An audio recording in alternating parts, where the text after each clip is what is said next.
Voltamos a mais um episódio, a mais uma grande aventura. A cada gravação que a gente faz, parece que a gente tem a sensação que menos sabemos. Que é tanto conhecimento que é gerado, tanta troca de informação que a gente acaba tendo em vista, que eu entendo algumas falas da filosofia. Que quanto mais eu sei, nada sei. Essa é a impressão. Parece que eu estou sempre começando. A cada personagem, a cada pessoa que passa por essa bancada, a gente tem a sensação de que, caraca, como que eu não sabia? Quanta coisa tem que aprender? Isso é o conhecimento. Quanto mais você conhece, mais você vai abrindo a mente, mais você vai se enchendo de bons pensamentos. Cada pensamento é como se fosse uma semente plantada no jardim da mentalidade. Essas sementes elas vão florindo e criando os bons pensamentos necessários. E se para pensar, a gente entende que a felicidade é a construção de bons pensamentos. Por isso que eu trouxe hoje uma pessoa especial para gravar com a gente. É uma pessoa que na sua simplicidade nos traz a cada sorriso a esperança do que é o atendimento humanizado, do que é se estar servindo ao outro. Porque a gente vai subindo em cargos, vai passando, né, para chefia, para gerente, e esquece que o verdadeiro princípio de nós que trabalhamos na saúde, principalmente nós, é a arte de servir. E nada melhor para a gente conhecer hoje e poder curtir esse sorriso, a nossa Ana Carolina, a Carol, que a gente tanto fala, a esposa do Edson, a mãe do Gustavo. Bem-vinda, Carol! Que legal! Eu que agradeço aí a possibilidade de estar participando. Conhecer você agora até no outro lado, né? Que conhece ali o Fabiano do dia a dia, o Fabiano psicólogo um pouquinho, mas aqui agora é uma surpresa, né? O que vai vir? O que vai vir? Havia um doido falando um monte de coisa. Socorro! Que acho que isso que é legal, a gente poder se divertir. Carol, e o que eu acho bacana de você, quando eu vejo, né, é essa sua espontaneidade. E quando eu falei pra você assim, Carol, você quer preparar um texto, você quer ter uma estratégia? Você falou, não, vamos lá, sai o que sair, então beleza, vai sair o que tiver que sair. Mas eu queria muito explorar isso, né? Como que você consegue ter esse bom humor? Como você consegue ter essa leveza, mesmo em assuntos tão pesados do dia a dia que você administra? Fabiano, eu tenho um lema. Eu acho que a vida ela já é muito pesada. Problema, todo dia a gente vai ter. O meu problema não é o seu não é o meu, e cada um tem um peso. Mas todo dia você tem problema. Então, por que você não vai sorrir? Vai te roubar algum pedaço se você tem um sorriso no rosto? O meu problema vai estar lá, mas eu acho que eu vou conseguir resolver ele de uma forma bem mais natural se eu parar e abrir um sorriso e encarar ele de outra forma. Às vezes, alguns momentos eu vou estar triste, mas não preciso. Eu vou tratar isso com o sorriso, entendeu? Eu trato a minha tristeza com o meu sorriso diário e quando eu vejo o meu dia passou que eu nem percebi bem mais leve. Uma vez no consultório, né, eu pedi para uma paciente minha segurar, né, o lápis com a boca, né? E ela falou para mim assim, por quê? Eu falei, só segura, né? Ela falou, mas tá doendo aqui. Eu falei, é porque você não sorri. Como você não sorri, você não está trabalhando os seus músculos. Nossa. Mesmo sem vontade, mesmo nos momentos mais tristes, você tem que pôr um sorriso. Sim. Porque o cérebro sempre acredita naquilo que se repete. Exato. E se você vai sorrindo, o cérebro vai acreditando que é possível sorrir. Você acha que, né, deixa eu começar a investigar um pouco sua vida, né? Uhum. Que eu sei que você começou no SAMU. Isso. Você é enfermeira de formação. Isso. E foi pro SAMU. Isso.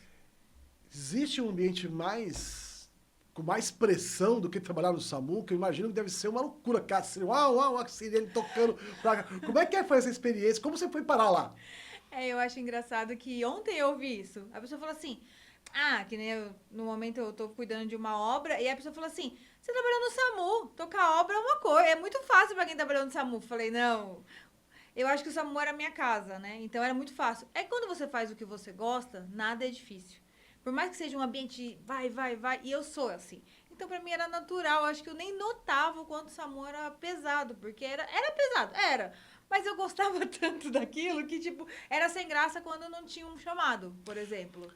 A sua frase foi, quanto mais a gente trabalha no que a gente gosta, mais fácil fica. Como assim? É leve, é gostoso. Como eu amo o que eu faço, pra mim é prazeroso. Então não tem aquilo. Eu não tenho isso. Eu tenho que trabalhar. Eu não sei se é assim. Porque se um dia eu chego nesse ponto de, eu tenho que trabalhar, eu vou embora. Eu saio daquele trabalho. Eu sou assim. Eu tô lá por amor, por fazer o que eu gosto. Quando eu não gostar mais, não sou mais eu vou embora. Eu sou dessas.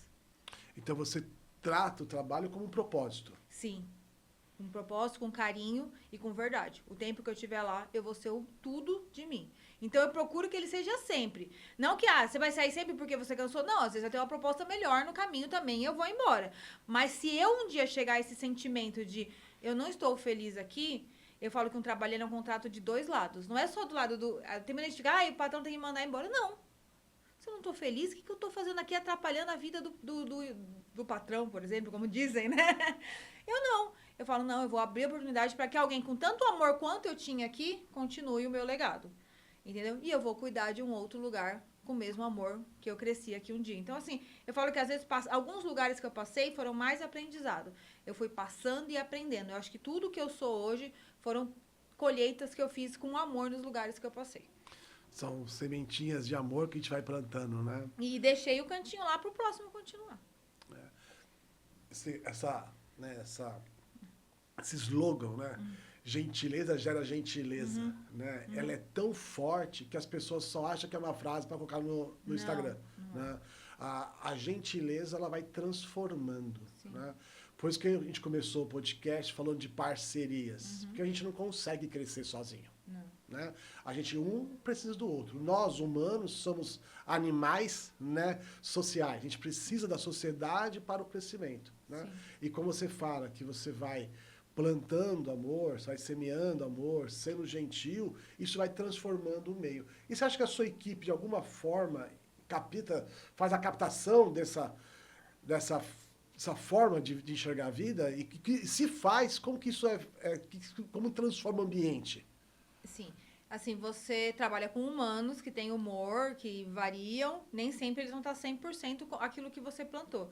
Mas hoje eu percebo que todos os passos que eu passei, eu plantei coisas boas, eu transformei pessoas, eu preparei equipes de forma diferente para abrir o olho diferente. Aí, nesses dias, eu abri minha carteira e tinha um cantinho, assim, né? Um papelzinho e eu puxei. E eram os bilhetes de uma equipe anterior minha, escrito assim, para minha melhor gerente. E, tipo, eu abri e fiquei tão emotiva, porque eu não tô mais com elas, mas eu deixei uma coisa boa lá. Então, assim, não é todo dia que eles vão me amar, mesmo porque eu sou a gerente deles. Se eles me amarem todo dia, alguma coisa tá errada. Eu tô boa demais. Tem dia que eu vou ter que corrigir, tem dia que eles vão ficar bravos, mas eles sabem que eu vou ali tá dando o meu melhor da forma que seja. Então, assim, eu procuro deixar a minha essência, prepará-los para que eles sejam como eu no futuro e sejam felizes. Né? Só serem como eu se eles estiverem felizes também. Né? Nós tivemos um podcast anterior ao seu, nós tivemos uma advogada aqui, né, doutora Lara, né, por sinal, gente, assiste o podcast da doutora Lara, foi muito interessante. E ela trouxe uma palavra, né, que ela falou que se a gente conseguir, no ambiente de trabalho, ter reconhecimento e pertencimento, as pessoas não abrem processo trabalhista contra a empresa. Né? E você falou que você, como gerente, as pessoas vão te amar, mas não todo dia. Exato. Porque tem dias que não vão gostar de você. Né? Como você lida com essa transferência de amor e ódio, muitas vezes ligado à figura da liderança? Eu acho que quem é mãe e passou pela adolescência deve saber bem, né? Porque a gente, quando tem um adolescente em casa, você nunca sabe quando ele te ama e quando ele te odeia. Então, eu acho que o maior treinamento pra gerência é ser mãe, né? Como você... Gustavo que eu diga, né? E você nunca sabe, você abre a porta um dia, você tem o melhor filho do mundo. No outro dia você abre, ele fecha a porta de volta na sua cara. E essa história, essa experiência né, de ser mãe e tal, trouxe para você, né, esses insights do feedback positivo e feedback negativo? E coincidentemente hoje, a minha equipe atual é uma equipe muito da idade do meu filho. Então eu consigo, um outro que é um pouquinho mais velho, mas a minha equipe principal tem toda ali o mesmo foco de idade.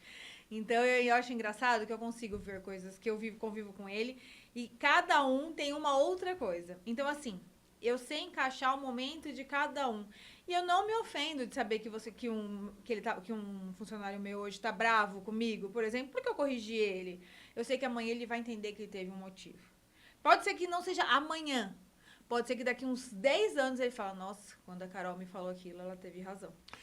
A gente entende também que não é muito o que a gente fala, É o que a gente como acha. a gente fala. É. Né? Você consegue me dar algum exemplo de um feedback negativo que você teve que usar uma fala diferenciada e conseguiu ter um objetivo positivo? Olha, eu... Foi difícil, né? Porque assim, a gente também nunca sabe, né? O quanto tá sendo verdadeiro o retorno. Vou ser sincera, que às vezes você faz um feedback e parece que tá bom. Eu não tenho problema com essa minha equipe hoje, posso pensar no anteriores, né? Mas a de hoje, mesmo quando eu dou feedback negativo, ele é muito bem-vindo. Eles ficam às vezes chateados, claro, ninguém gosta de ouvir, mas eles entendem. Todos eles. Eu acho muito interessante a equipe que eu tenho hoje. Eles são muito abertos a entender. Tanto é que quando ocorrem os feedbacks, eles entendem, ouvem, sempre falam muito obrigada por você ter sido sincera. Eu sempre ouvo isso, eu sempre escuto isso, né? Obrigada por você ter sido sincera.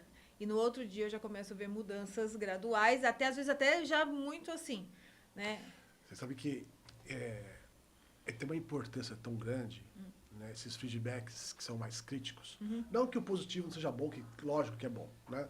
E eu que sou profissional autônomo, dificilmente alguém me dá feedback. Exato. Então eu peço feedback para todo mundo. Porque eu entendo que se uma ou duas pessoas estão falando a mesma coisa, eu preciso prestar atenção. Se 3 falar, é meu. Exato. Se 1 ou 2 está falando, eu tenho que prestar atenção. Se 3 pessoas estão falando, realmente é meu. Né? E o feedback nos orienta. Então, por exemplo, existe aquelas pessoas que tem aquela piadinha sem graça, aquela piadinha boba, e se ela não percebe, ela vai falando, repetindo. Se ninguém fala, todo mundo se afasta. Exato. Então, o feedback ele tem esse propósito, né, de nos nortear o nosso caminho. Quando a gente tem um feedback negativo, mas com uma visão humanizada, a gente vai, né, diminuindo os riscos sociais que pode ter naquela empresa e com isso o próprio crescimento da equipe. Né? Eu acredito assim que todo feedback ele é construtivo, negativo ou positivo. Porque o positivo você está indo bem, então parabéns, mas você sempre pode melhorar se você quiser. E o negativo também, você errou aqui, vamos construir junto, vamos melhorar. Então, eu acho que é o que você falou, é saber colocar para construir junto. Eu não sou uma líder de vai sozinho, nunca. O que eu puder dar a mão, eu vou dar. Né? Até onde eu puder dar, eu vou dar. Então, tipo, meus feedbacks são muito... Tanto é que eu escuto, às vezes, você não fez feedback.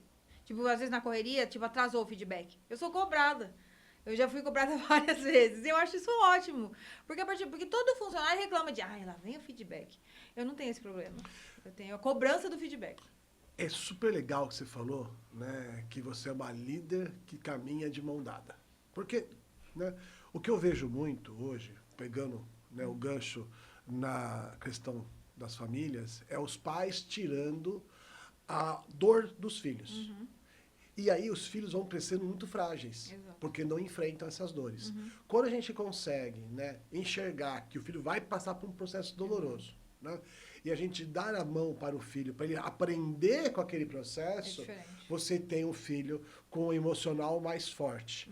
Você associa que quando você pega a sua equipe e você caminha com ela de mão dada pelos desafios do dia a dia, pelos desafios, né? Porque vocês da Pro Esporte trabalham muito com alta performance, são atletas de alta performance. Então, imagino eu que as cobranças, os treinos, os preparos tem que ser a nível de um atleta, né, de alta performance. Então, quando você está caminhando de mão dada com a sua equipe, você também, de alguma forma, está fortalecendo o emocional deles, está fortalecendo a parte profissional deles? Sim, com certeza. E eu enxergo o mão dada dos dois lados, né? Por exemplo, como eu falei agora, estou passando por um período de obras, e eu sinto a mão dada do lado contrário também. Eu sinto o apoio deles. Então, assim, quando você vê que um funcionário te apoia, é porque ele sabe que você apoia ele. Entendeu? Porque eu escuto de funcionário, eu faço, fica tranquila, você descansa, hoje vem mais tarde, não, fica tranquila. Então, tipo assim, eu sinto que eles também estão do meu lado. Então, eu acho que isso é um pouco do que eu passei. Eu tive o prazer de trabalhar numa multinacional, né, o ano 2024. Fiquei um ano lá com eles, trabalhando com a liderança a maior liderança da multinacional. E aí, a gente mais trabalhava era a vulnerabilidade da liderança. Exato. Que se o líder não conseguir passar vulnerabilidade, não cria conexão. É isso que você faz? Isso, claro. Acho que, assim, eles têm que entender que eu também tenho problema, que eu também vou ter problemas, que não é um paraíso, né? E para mim alcançar, às vezes, coisas melhores para eles, eu vou passar por momentos difíceis e que eu preciso que eles me apoiem da forma correta, né? Então, assim, eu preciso do apoio da equipe. A gente só cresce se todo mundo crescer junto. Então, vamos junto. Eu tô aqui por vocês e vocês precisam estar comigo. E eu sempre aponto para eles. Para mim estar com vocês, vocês têm que estar comigo. E é isso que eu sempre peço. E assim, entre dias que eles não estão bem, que eu sei e eu respeito, mas eles estão sempre me apoiando. Então, tipo, eu gosto de sentir esse carinho, esse cuidado, porque eu sei que eu passei esse cuidado para eles, senão eu não teria isso. É isso que eu enxergo. Eu falo assim, se eu recebo esse carinho, é porque eu fiz. Talvez na correria eu nem percebo. Mas eu fiz, porque eles não iam me devolver um carinho. Normalmente o líder não recebe carinho, não. Ou ele é neutro, ou ele apanha, né? E a graça é ir depois no barzinho falar mal do líder, né? Exato. Mas pode ser que eles falem mal de mim, não tem problema. Até porque até o filho fala mal da mãe, como eu disse aqui. Mas desde que na hora do trabalho, a equipe seja concisa. Eu acho que o que importa é o trabalho. Pode ser que chega no barzinho, o marido às vezes não fala, você sai comigo pra reclamar da mulher. É aquele momento, né? Eu não tenho esse problema. Eu falo que eu não tenho esse problema. Mas ali no trabalho a gente é uma equipe concisa, uma equipe que cresce. E lá dentro entender que tudo que acontece é uma roda e a gente precisa um de outro. Na psicologia a gente chama isso de transferência, né? Quando você está transferindo um sentimento seu para o outro. Exato. Ou você pega um sentimento do outro para você. No linguajar mais formal, a gente podemos falar, né, que você não leva para o coração. Exato. Não. Como que você sabe que aquele sentimento do colaborador ou do próprio cliente, que é negativo, não é seu e é dele? Eu acho que a pessoa transparece o que é dela, né? Eu sou muito aberta, eu sou um livro muito escancarado, isso às vezes é ruim. E a gente sabe quando a pessoa tá muito mais negativa, então ela vai te transferir todo esse poder, toda essa coisa pesada. E eu falo, isso não é pra mim receber. Mesmo que ele queira me bater, né? Como diz a Mariana também, tem guerras que não vale a pena ganhar. Então deixa ele bater, eu não vou receber, só vai espalhar. Entendeu? Então eu vou recebendo e vou crescendo e sigo o lema da Mari, tem guerras que não vale a pena a gente ganhar. Sabe que isso que está falando é bíblico? Isso é bíblico, né? Os mansos e os humildes herdarão o reino de Deus. Né?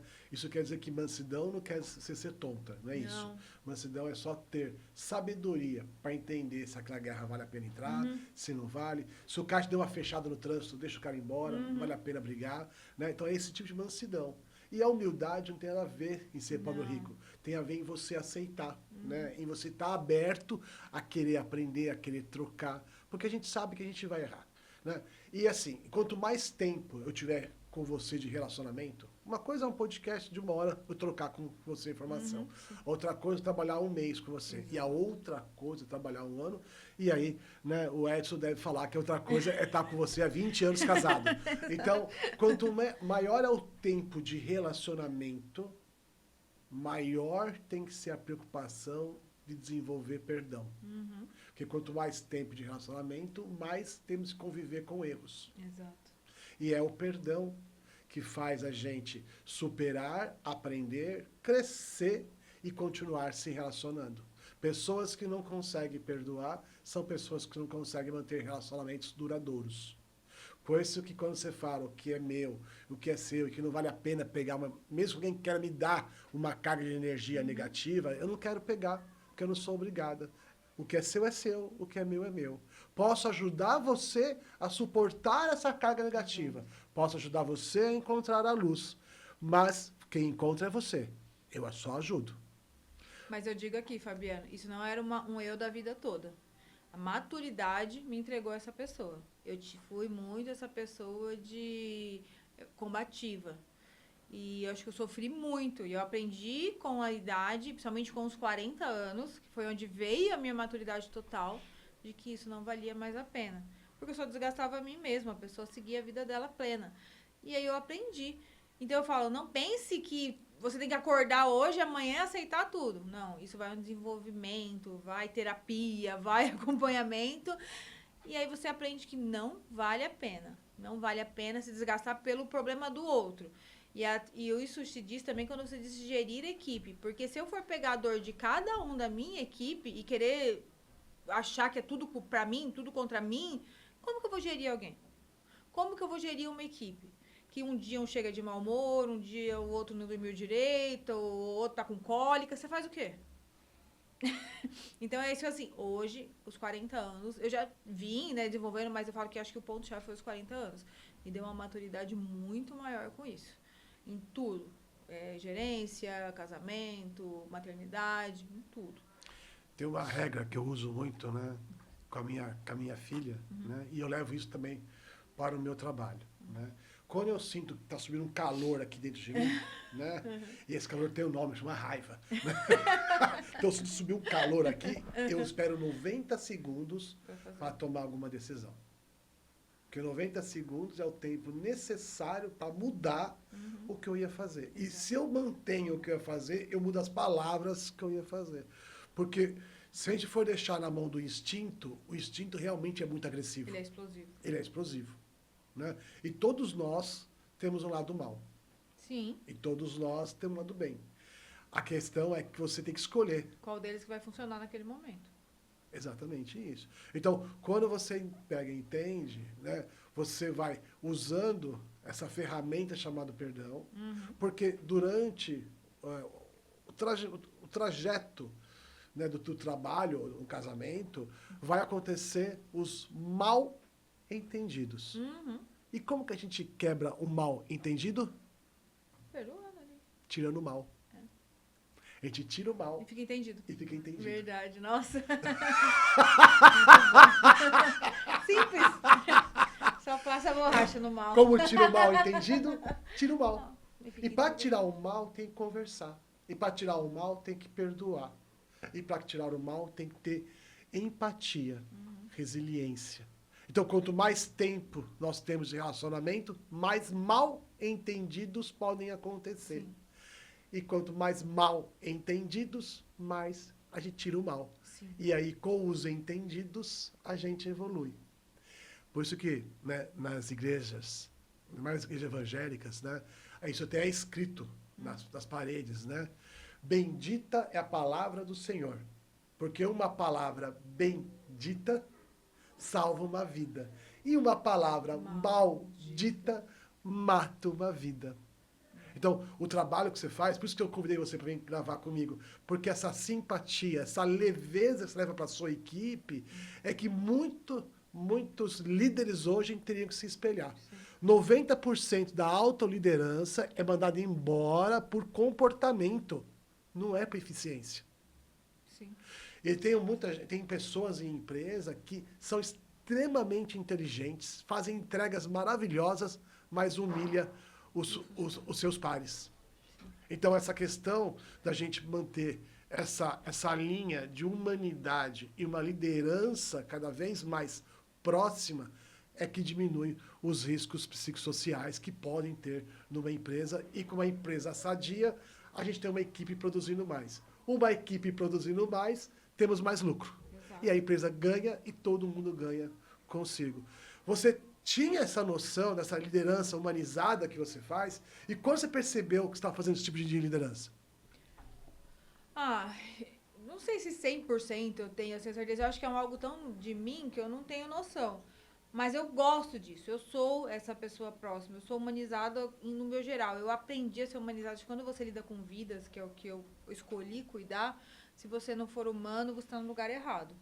Né? Foi uma coisa que eu sempre falei. A partir do momento que você lida com vidas, tudo bem, tudo é vida, mas ali é um cuidado, porque você vai pegar pacientes de todos os tipos, né? De um mais simples aos casos mais complexos. E como você vai saber lidar com isso? Todos eles. Essa dor mais simples, às vezes a pessoa sofre mais do que essa dor complexa. Porque cada pessoa sente a dor da forma sua. Então, você tem que ser muito humano e entender. Tá, ele só tá com unha encravada, e esse aqui tá com câncer. Não importa. Naquele momento, a unha encravada dele tá acabando com a vida dele. Então, você tem que entender e compreender. Então, por isso que eu falo, eu acho que humanizar é isso. É você entender que a dor de cada um é o seu peso. Entendeu? E às vezes até você explicar pra ele e falar, calma, é só uma unha encravada. Vamos tentar entender se isso é fácil de solucionar? Senta aqui. E aí você, às vezes, tira a pessoa daquela situação e ela fala, verdade, nem precisava de tudo isso. Mas naquele momento, ele não quer. Ele, nossa, acabou minha vida. Eu precisava pôr o tênis pra correr, eu tô com uma unha encravada. Como que eu corro? Não vou na minha maratona? Então ele tem toda uma história por trás que ninguém sabe. Então, Entendeu? toda dor tem que ser respeitada. Toda dor tem que ser respeitada. Então, você acha que o segredo da sua liderança hoje, que é uma liderança acolhedora, é que toda dor tem que ser respeitada? Toda dor. Esse é o seu segredo, Carol? Sim, toda dor. Dor não tem valor. Não tem um valor único. Dor é dor. Não tem. A gente tem lá uma escala, né? Na saúde, de dor. Mas o meu 3 lá não é o seu 3. Às vezes a minha dor é 3, pra você é 10, pra eles é 0. Então, como que você pode escalonar o tipo de dor? Não existe, não existe. A gente criou lá na saúde a escala de dor, mas não é real. A gente sabe que é a sua, a minha e a do outro. Não é a real escala de dor. Então, pra mim, toda dor tem que ser respeitada. E a dor, ela tem um propósito, né? Porque o ser humano, ele precisa da dor para poder evoluir. Exato. Né? Eu fico, né, imaginando assim, né? Não sei que região que você acredita, mas vou imaginar que existe um Deus, né? Aí tem que ficar de braço cruzado, porque ele deu o livre-arbítrio. Exato. E o ser humano fala assim, não vou evoluir, porque o princípio do nosso nascimento é a nossa própria evolução. E o sentido da vida é poder sentir. Sentir frio, sentir calor, sentir amor, sentir ódio, sentir raiva. Então, todos esses sentidos dá o sentido da vida. Porque a gente, como alma, como espírito, não sente frio, né? Pode passar pela parede, não come, né? Não tem picanha. A picanha tem aqui, não tem lá. Só no Brasil tem picanha bastante. Então, o sentido da vida é poder sentir. E se a pessoa nascesse e falasse, não vou evoluir, e você respeita meu livre-arbítrio. Então, para isso, houve uma consequência. Se você não evolui, você tem dor. Exato. 90% das dores ou das doenças, segundo a ONU, é estilo de vida. Sim. 10% é biológico. Exato. 90% é estilo de vida. Né? Então, qual que é a sua preocupação perante essa dor e como vocês fazem a intervenção para a pessoa superar a dor? Então, eu acho que a dor, né, quando a gente fala no âmbito corporativo, eu acho que o diálogo é o primeiro passo para superar a dor, né? Porque é entender. E não quer dizer que o seu diálogo está sempre correto. Por isso que é um diálogo aberto, um ping-pong. Você fala, eu falo, vamos ouvir. A sua dor é assim? Sabe como é a minha? Aí você explica. Aí a pessoa vai entender. Ela fala, nossa, é verdade. Será que a minha dor é tudo isso? Então, eu acho que é o diálogo, é pôr na mesa, é conversar, é se abrir. Às vezes, resolver uma dor de um funcionário da equipe não leva um dia. Às vezes, leva um mês. Da equipe também, você resolve dor? Sim. Sim, porque a minha principal problema é resolver dor da equipe, na verdade, né? Porque a minha equipe é preparada para resolver a dor dos outros. Eu não resolvo a dor dos meus pacientes. Eu resolvo a dor da minha equipe. Então, quem cuida de quem cuida, é isso? Exato. Entendeu? Então, como que eles vão cuidar bem se eles não estiverem felizes no que eles fazem? Né? Isso é uma luta minha ali diária. Porque, claro, eu vou receber... é como dizem, né? Eu acho que a gerência ela é um dos setores mais complicados. Porque você apanha daqui, você apanha daqui, você apanha daqui, você apanha daqui. E você tem que gerir tudo isso. Porque, assim, os mais altos vão pedir para você aquela solução. O pessoal daqui não vai querer ouvir aquela solução. E você tem que intermediar isso. Então, eu tenho que não ferir os meus superiores, eu tenho que não ferir a minha equipe. E como isso? Conversa. Olha, não precisa de tudo isso dos meus superiores. Olha, vamos tentar entender? E ali vai. E às vezes um diálogo desse de solução, ele leva meses. E aí você soluciona 2, um ainda não tá feliz, e você vai. É como você vai equilibrando expectativas. Como diz, né? Equilibrando pratinhos, né? E você tem que ir até o fim do show. O show tem que continuar. Então você vai equilibrando os pratinhos. e tentando fazer com que os pratinhos sigam equilibrados até o final. Porque se um desses pratinhos caírem, o show acabou. Então, assim, gerir ali, estar nesse meio, é o que eu falo, a gente não, o gerente, ele não dorme sem, tipo assim, a gente leva o problema pra casa, não tem como. Eu queria ter essa chavinha de desliga, mas não tem. Porque você gera vida, você gera vidas. Tem muita gente atrás de você. E tem muita gente aqui também. Tem gente com expectativa, esperando a empresa fazer sucesso. E aqui também tem uma equipe querendo ganhar, querendo ser reconhecida. E você ali nesse meio, tipo, você fala, e agora? Eu tenho várias vidas pra gerir, né? Então, tipo, quanto isso é importante? Qual é a função do gerente? Eu falo que muitas pessoas não têm essa noção de que o gerente é uma das pessoas que mais fica ativo no trabalho o tempo todo. Gerencia tudo, né? Tudo. Entendeu? Quando que nem eu, que sou uma gerente geral, eu não tenho ali, eu tenho que cuidar de tudo. Então, eu tenho dois lados, e dois lados muito opostos para cuidar. Então você cuida dos médicos, você cuida da equipe, você cuida dos pacientes que vêm com a dor. E cuido dos CEOs, dos principais, né? Dos gestores, né? Dos gestores. Então são quatro abas muito complexas. Muito complexas. E você tem que gerar todo mundo. Um paciente vai reclamar de uma coisa. Graças a Deus, hoje, atualmente, eu tenho muito. Acho que faz muito tempo que a gente não recebe reclamação, né? Graças a Deus. Os médico, eles têm, assim, as dúvidas, né? Porque não é fácil. O médico, ele é um profissional autônomo, normalmente. E trabalhar para uma clínica, para ele, é muito complicado. Não é fácil. E eu super entendo. Porque ele trabalha hoje para um hospital. Quando ele vem para uma clínica, uma nova gestão, é tudo diferente de um hospital, né? E aí você tem que... É muita dúvida, é muita explicação, é muito... Olha, aqui é assim, aqui é assim. Até os fatores de trabalhar dentro de uma clínica é diferente. É diferente, né? Pode ter algum exemplo dessa diferença? Até... Vamos pensar em pagamentos, assim, custos. Porque o custo de uma clínica é muito maior que o de um hospital. É muito maior, porque a gente não consegue ter o valor de compra de um hospital. Então, por exemplo, como você explica para um médico que eu tenho que custear coisas que no hospital ele já tem inclusa? E ele não entende. Fala, para mim ter tal coisa aqui, isso é muito caro. Não é que eu estou baixando minha qualidade, não, eu vou ter aquilo. Então, a consulta aqui ela é mais cara por isso, por aquilo. Eu não consigo cobrar uma consulta que o preço do hospital. Eu não vou conseguir trazer o paciente dele do hospital para cá pelo mesmo preço. E às vezes eles demoram, porque eles não entendem. Falam, mas por que lá pode ser R$100 e aqui não pode? E é aí que entra a sua parte de marketing, né? Porque você trabalhou muito tempo com marketing também, né? Sim. Você é quase uma influenciadora aí, né? É isso que você faz com esse pessoal? Você também trabalha essa questão deles terem essa mentalidade do mundo do empreendedorismo? Sim. Do empreendedorismo no digital, você diz, né? No digital e também sim. na clínica, que ele tem que saber que é diferente. Ele tem que saber que é um mundo diferente. E que ali eles conseguem muito mais marketing pessoal do que no hospital. Porque se você for entrar num hospital de nome de rede, ele é só mais um ali no meio. E é isso que eu sempre explico. Eu falo assim, gente, aqui vocês vão crescer. Às vezes, muito certo, pode ser até que vocês me abandonem. Se vocês crescerem muito. E é real, porque a visibilidade dentro de uma clínica é muito maior. Então, não estou indo no médico da Redditor, por exemplo. Eu estou indo no médico do doutor fulano de X. Né? Exato. Você vai um médico, por mais que seja na clínica Pro Esporte, mas é o médico.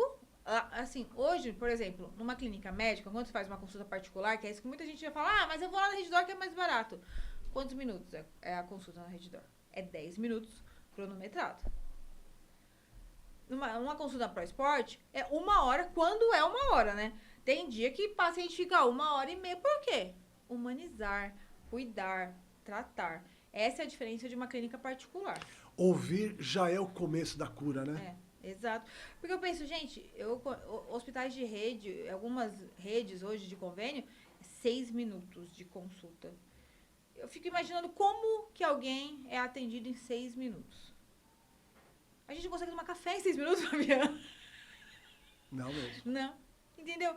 Então, esse é o diferencial. Eu sei que não é, às vezes é custoso pagar uma consulta particular. É custoso. Só que você vai ganhar muito mais, porque você vai ganhar um tratamento de verdade. Não que o médico que tá lá na rede não tá fazendo o seu melhor. Ele tá dando o melhor dele em 6 minutos. Mas como que ele vai te analisar, te avaliar em 6 minutos? Não dá. É impossível. Entendeu? Então, por isso que às vezes você vai lá nas reclamações, Hospital X, aquela chovalhada de reclamação. Por quê?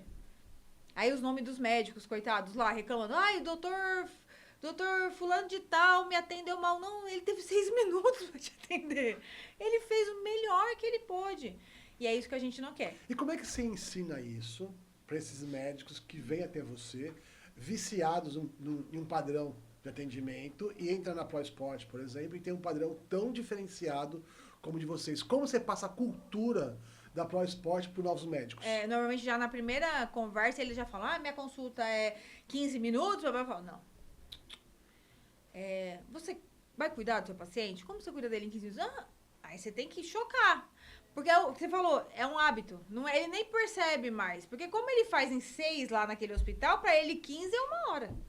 Aí você tem que falar, não, aqui 1 hora é 1 hora. É 1 hora de conversa, é 1 hora de bate-papo, é 1 hora de risada. Porque eu acho muito engraçado quando eu vejo os pacientes saindo da sala e rindo, e abraçando o médico, e não sei o quê. E às vezes eu escuto um pouquinho às vezes, a conversa, e eles começam, o médico fala da vida dele, e você vê que a pessoa ela sai exaltada. Isso não tem preço.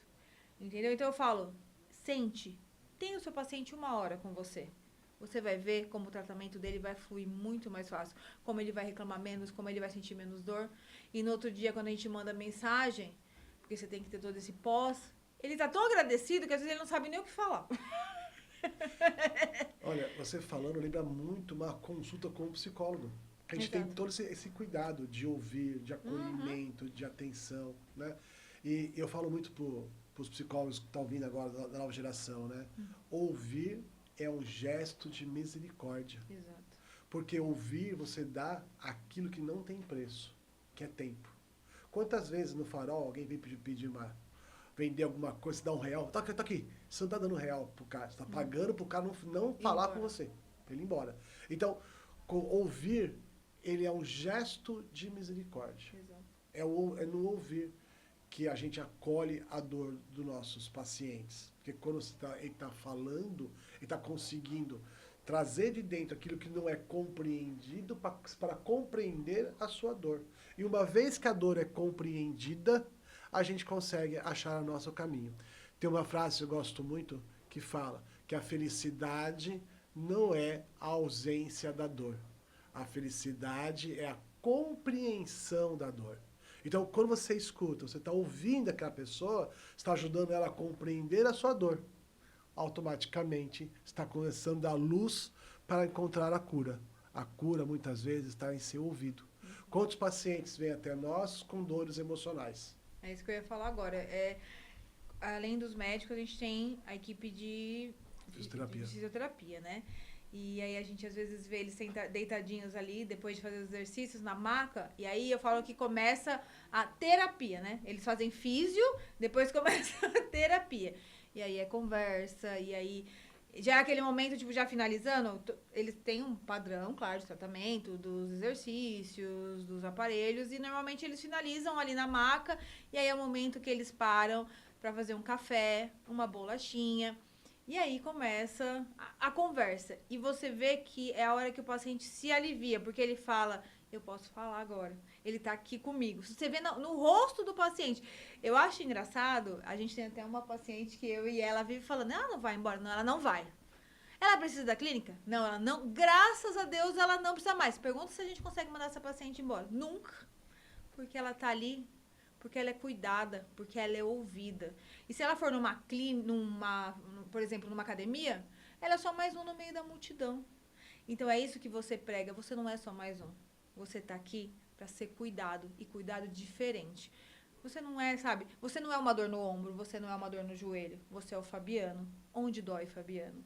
Dói no ombro? O que isso te afeta? Poxa, eu não tô conseguindo lavar a minha louça. Ai, é tão ruim ficar sem lavar a louça. Quem tá lavando a louça pra você? Aí você começa, então por que você não pega uns copos descartáveis por enquanto e joga fora? E aí você vai conversando, tipo, não vai ficar sofrendo, você não merece, a gente vai cuidar de você, aí você vai lavar um monte de louça depois, e não sei o que. E a pessoa vai. E sabe uma coisa que eu acho incrível na minha equipe? Às vezes eu tô olhando o Instagram deles, quando eu vejo eles... a nossa equipe, a maioria é praticante de esportes, né? Então, eles correm, eu jogo futebol. E daqui a pouco eu tô passando no Instagram lá, eu vejo eles correndo com algum paciente. Eu falo, meu Deus, eles cuidam até fora do horário de trabalho deles. Por quê? Porque não é um cuidado vazio. É querer ver a evolução. O prazer deles de ver a evolução dos pacientes. A alegria deles é quando a gente marca o jogo de bola com os pacientes. Eles brigam por ter esse momento de bola com os pacientes. A gente ri, né, que fala que é um jogo de bola bem ruim. Imagina aquele monte de paciente quebrado. É um jogo ruim. Mas é uma alegria. E quando os pacientes... A maioria dos pacientes é a primeira vez que eles voltam pra bola nesse jogo. Você vê a emoção na cara deles. Porque às vezes esse paciente está 6 meses sem chutar uma bola. Chuta ali, na clínica. Quando você põe ele na quadra e com o físio dele do lado, ele se sente confortável. E é isso, humanizar.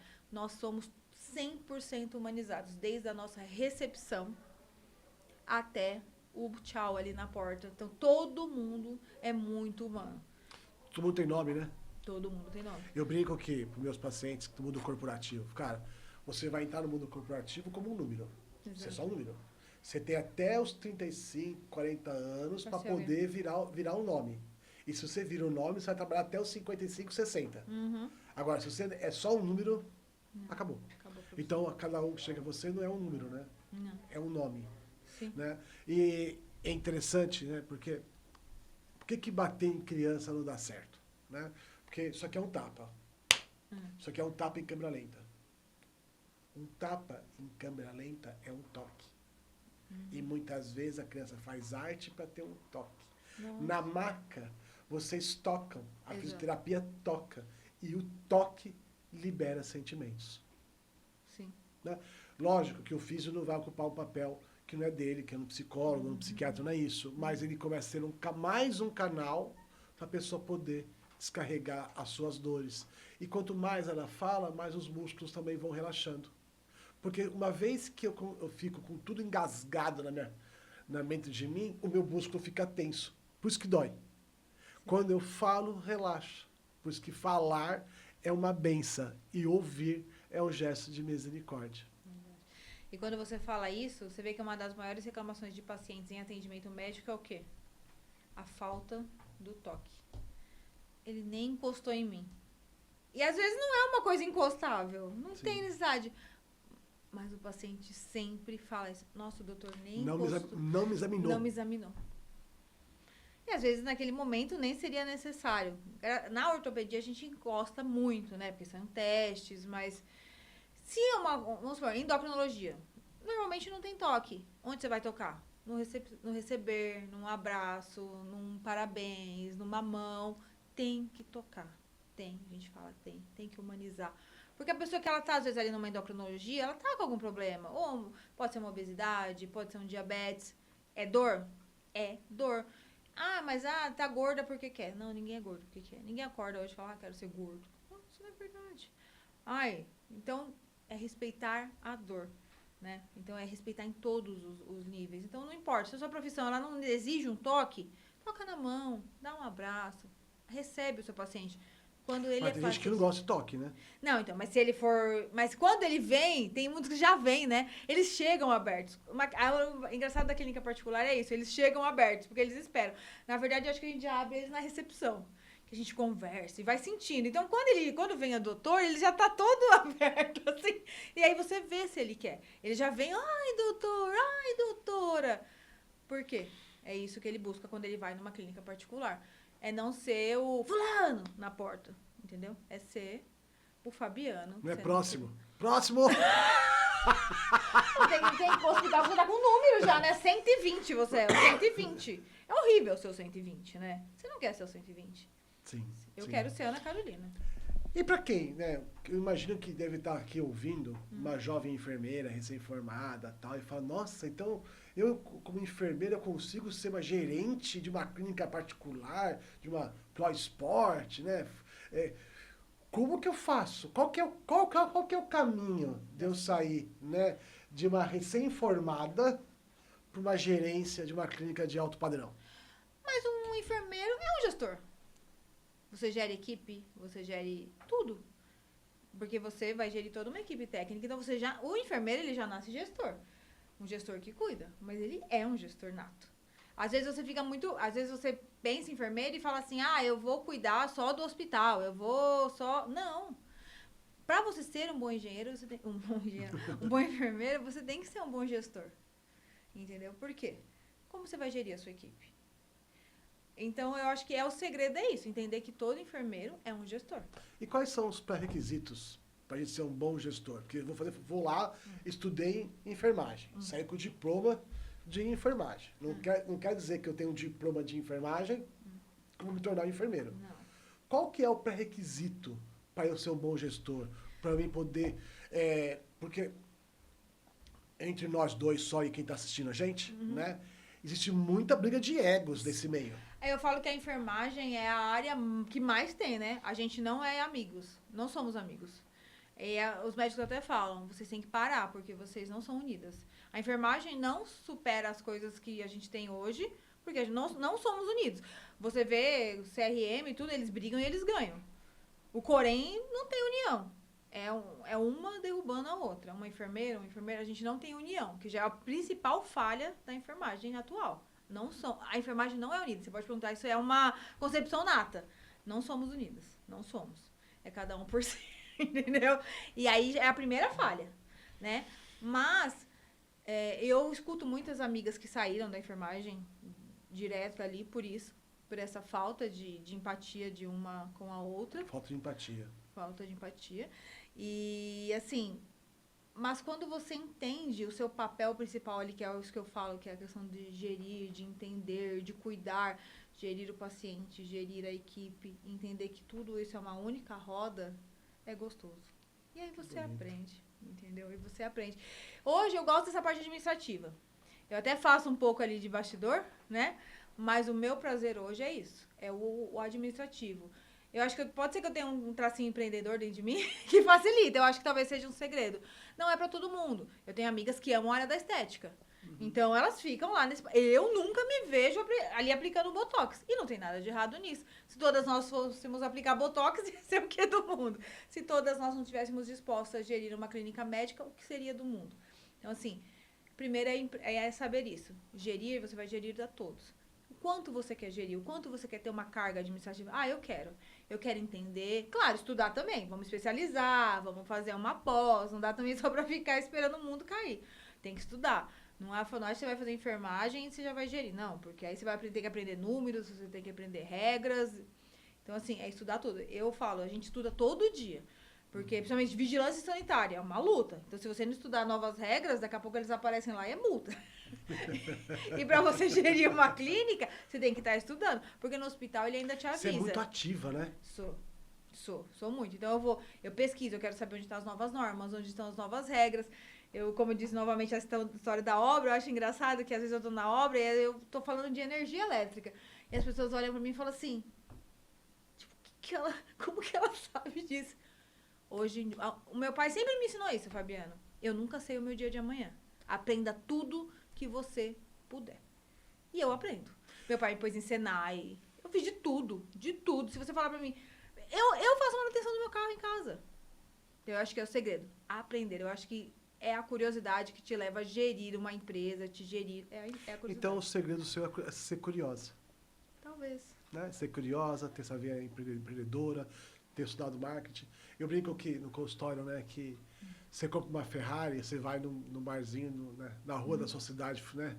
E todo mundo vai por aí e fala, chegou a Ferrari. Você vai pegar, né, a pessoa mais bonita que você quiser com aquela Ferrari. Até ela quebrar.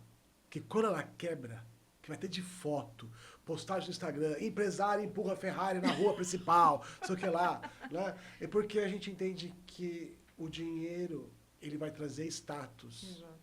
Agora, o conhecimento é poder. Poder. Né? Por isso que quando a gente começou o podcast, né, eu falava muito para minha esposa, falava para o André, que está aqui acompanhando a gente, né, que eu não sabia onde muito bem ia caminhar esse podcast. Quando eu comecei a conversar com as pessoas e entrar nesse universo, né, de entender, de troca, nossa, quanto a gente está aprendendo aqui, quanto conhecimento é gerado, né? E isso está me trazendo esse poder de poder falar cada vez mais. Porque quanto mais conhecimento eu tenho, mais eu consigo conversar, me comunicar, me abrir. E quanto mais a gente se abre para a vida, mais a vida se abre para a gente. E mais né? você recebe, né? E mais você recebe. Né? Aí a gente pode falar da lei da atração, o universo conspira a seu favor, né? Peça com fé que Deus atenderá. Eu não vou pegar que viés é. O fato em si é, né? Você se abre, você acredita e você cria um plano de ação. Então primeiro você sonha. De um sonho vira um pensamento. De um pensamento vira um plano de ação. Da ação vem a conquista. E quando você conquista, você volta a sonhar, porque a vida fica muito mais bela atingida por sonhos, né? Pra gente ir finalizando, o que você acha que faltou te perguntar que eu não perguntei? O que você queria deixar como a última mensagem? Não, acho que não faltou nada não específico, não. Acho que eu falei bem o que eu sinto, o que eu trabalho hoje, né? E... falar também que o Fabiano fica tomando meu café lá que eu levo. Temporariamente estou na sala do Fabiano e ele fica lá pegando meu café.